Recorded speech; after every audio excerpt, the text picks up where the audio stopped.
Hi,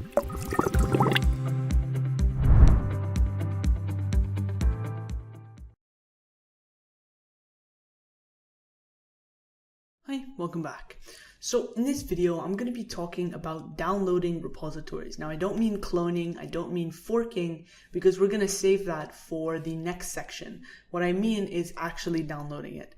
So I'm just going to go through, download this repository, the spoon knife repository, and I'm going to be showing you how to interact with it on your desktop. So first thing you want to do is go ahead and head over to the repository you want to download. Make sure that if you're going to distribute it, it's under an MIT license or something similar. So you're just going to go here and click on it and click download zip. Now what that's going to do is collect everything and put it in your downloads. So now what I'm going to do is go ahead and open it in my GUI, because I'm not going to go through extracting things from zip files in the terminal. I'm not going to go through that yet, but I'm just going to find it here. So what you're going to do is go ahead and extract all. There you go. So now I have the folder open. So what I'm going to do is actually go ahead and drag this into my folders.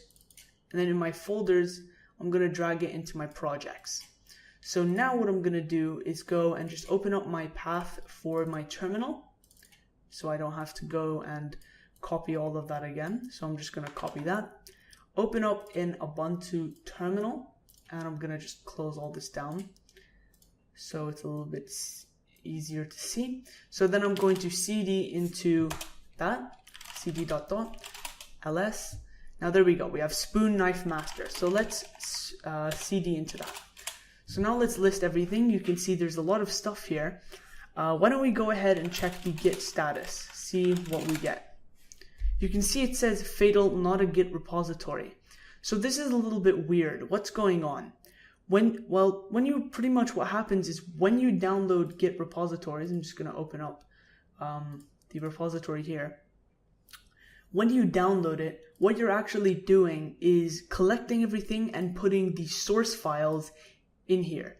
It doesn't get any of the Git files. Let me show you what I mean. If we go into projects, my new software, there's .git. If we go into my software, there's .git. If we go into spoon knife master, we don't see anything there. So this is why I recommend against downloading by zip. What I recommend is if you want to clone it, use HTTPS or SSH or whatever other method you want. Clone it, don't download it, because when you download it, what you're doing is taking the source files. And sure, that might be useful if you just want to tinker around with it, but if you're trying to integrate it into your project or somehow look at the history like I am, it's not really useful because all of the Git history and branches and all of that is gone.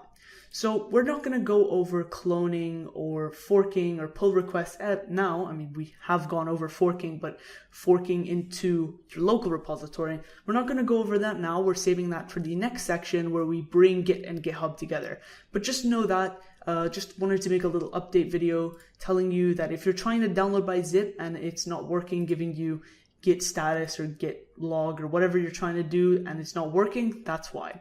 So that's pretty much it for this video. Let's move on.